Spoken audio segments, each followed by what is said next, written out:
हाँ तो दोस्तों यहाँ पे ऑन मोबाइल ग्लोबल के क्वार्टर 4 के रिजल्ट्स आ गए हैं, तो उसी के बारे में हम इस वीडियो में बात करेंगे और जानेंगे कि अब आपको ऑन मोबाइल ग्लोबल के अंदर इन्वेस्टमेंट करना चाहिए या नहीं। तो चलिए शुरू करते हैं। तो देखिए, सबसे पहले अगर हम यहाँ पे डिविडेंड की बात करें तो 1.5 रुपीज़ का डिविडेंड यहाँ पे कंपनी ने रिकमेंड किया है, यानी कि अगर आपके पास 100 शेयर्स है तो आपको यहाँ पर 150 रुपीज़ का डिविडेंड मिलेगा। अब इसके बाद अगर हम पिछले क्वार्टर के कंपैरिजन में अगर हम कंपनी के रेवेन्यू को देखें तो उसमें हमको 5% का डिक्लाइन देखने को मिला है, और जो टोटल रेवेन्यू यहाँ पे निकल कर आया है वो है 133 करोड़ का। तो ऑल ओवर क्वार्टरली बेसिस पर यहाँ पे कंपनी का रेवेन्यू कम हुआ है, लेकिन उसके बावजूद भी यहाँ पे जो कंपनी की प्रॉफिटेबिलिटी है वो 32% बढ़कर 14.96 करोड़ का यहाँ पे कंपनी का टोटल नेट प्रॉफिट जनवरी से मार्च वाले क्वार्टर में रहा है। तो यहाँ पे क्वार्टरली बेसिस पर कंपनी का नेट प्रॉफिट बढ़ रहा है, वो एक पॉजिटिव इंडिकेशन है।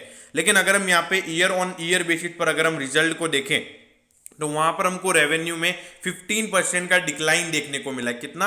15%। तो देखिए यहाँ पे ईयर ऑन ईयर बेसिस पर 15% का रेवेन्यू यहाँ पे कंपनी का गिर रहा है, और पिछले कुछ सालों से अगर आप देखोगे लगातार कंपनी का रेवेन्यू हर फाइनेंशियल ईयर में कम होता जा रहा है। तो यहाँ पर अभी तक जो ट्रेंड जो नेगेटिव वे में चल रहा है कंपनी का रेवेन्यूज का, वो अभी भी यहाँ पर आपको गिरता हुआ ही नजर आ रहा है। तो ये बिल्कुल भी पॉजिटिव इंडिकेशन नहीं है। अब देखिए, रेवेन्यू यहाँ पे कंपनी का गिरा है तो उससे यहाँ पे कंपनी के नेट प्रॉफिट में भी हमको 16% का डिक्लाइन देखने को मिला है, और 16% डिक्लाइन होकर नेट प्रॉफिट निकल कर आया है 14.96 करोड़ का। तो ऑल ओवर यहाँ पे कंपनी के रिजल्ट अच्छे नहीं है। अगर आप देखोगे तो ईयर ऑन ईयर बेसिस पर तो बिल्कुल भी अच्छे नहीं है, और अगर क्वार्टरली बेसिस पर भी अगर हम देखें तो वहां पर भी हमको रेवेन्यू डिक्लाइन होता हुआ नजर आ रहा है। तो इसीलिए ऑल ओवर मेरे ख्याल से एज ए शेयर होल्डर ये रिजल्ट आपको डिसअपॉइंट करेंगे। अब ये देखिए 1318 करोड़ का इसका मार्केट कैप है। देखिए, आपको लग रहा होगा इंडस्ट्री के कंपैरिजन में आपको सस्ते वैल्यूएशन पर मिल रहा है, लेकिन जो प्रॉफिटेबिलिटी यहाँ पर कंपनी की गिरी है उससे जो कंपनी का अर्निंग पर शेयर जो 4.67 आपको अभी दिख रहा है, लेकिन यह हो जाएगा 4.42। तो देखा जाए तो इसका जो प्राइस टू अर्निंग रेशियो है, जो अभी प्राइस है उसके हिसाब से 28-29 के लगभग निकल कर आएगा। और मार्केट थोड़ा फॉरवर्ड रहता है, मार्केट को पहले से पता होता है कि कौन से स्टॉक लगातार ग्रोथ दिखा रहे हैं, और जिस तरीके से यहाँ पे नेगेटिव ग्रोथ हमको ऑन मोबाइल ग्लोबल के अंदर देखने को मिल रही है, तो ये अगर और कंटिन्यू रहेगी तो ये आपको मार्केट से आधे वैल्यूएशन पर भी मिलेगा, क्योंकि मार्केट पहले ही डिस्काउंट कर देता है जो आने वाले टाइम में होने वाला होता है।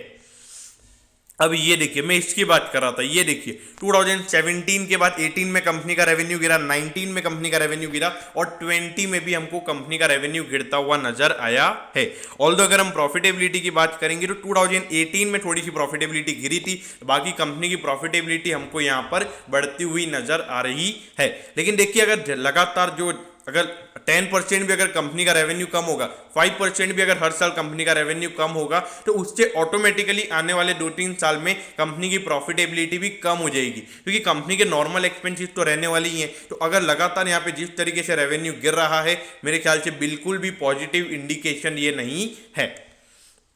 अब ये देखिए 128.60 पे ये शेयर अभी ट्रेड हो रहा है। इसका ऑल टाइम हाई तो लगभग 350 रुपए के लगभग का है, लेकिन अगर हम 5 ईयर्स के हाई की बात करें तो 133 का इसका हाई है। तो देखिए, 5 साल पहले अगर आपने इसमें इन्वेस्टमेंट किया होता तो सिर्फ आपको भी 10% का रिटर्न मिल रहा होता, यानी कि अगर आप देखोगे तो सिर्फ 2% का आपको कैपिटल एप्रिसिएशन मिलता पर ईयर का। तो इसीलिए देखा जाए तो ऑन मोबाइल ग्लोबल ने अपने शेयर होल्डर्स को बिल्कुल भी अच्छे रिटर्न नहीं दिए हैं। तो देखिए, अभी भी ऐसा कोई रिजल्ट कुछ खास नहीं है, और इसका होल्डिंग पैटर्न जब मैंने देखा, अराउंड 48% का होल्डिंग इसका प्रमोटर्स के पास है, और जो पूरा बचा हुआ होल्डिंग है वो जनरल पब्लिक यानी कि रिटेल इन्वेस्टर्स के पास पड़ा हुआ है। यानी कि एफआईआईज और डीआईएच का इस कंपनी में नी के बराबर स्टेक है, ओनली 0.01%।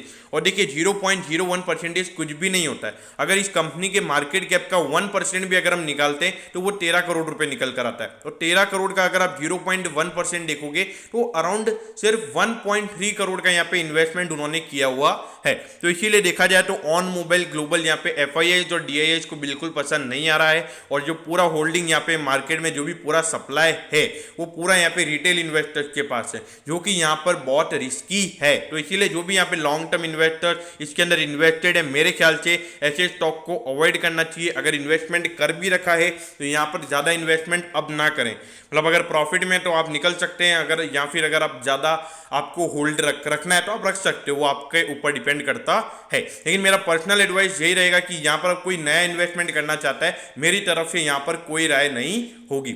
लेकिन वैसे तो आपको अपने फाइनेंशियल एडवाइजर की एडवाइस लेकर ही काम करना है। तो दोस्तों मैं होप करता हूँ कि आपको ऑन मोबाइल ग्लोबल के Q4 के रिजल्ट्स के बारे में सब कुछ पता चल गया होगा। अगर आपकी कोई भी क्वेरीज है तो आप कमेंट कीजिए, मैं जरूर आपके कमेंट पर रिप्लाई करूंगा। ओके दोस्तों, thank you, have a nice day.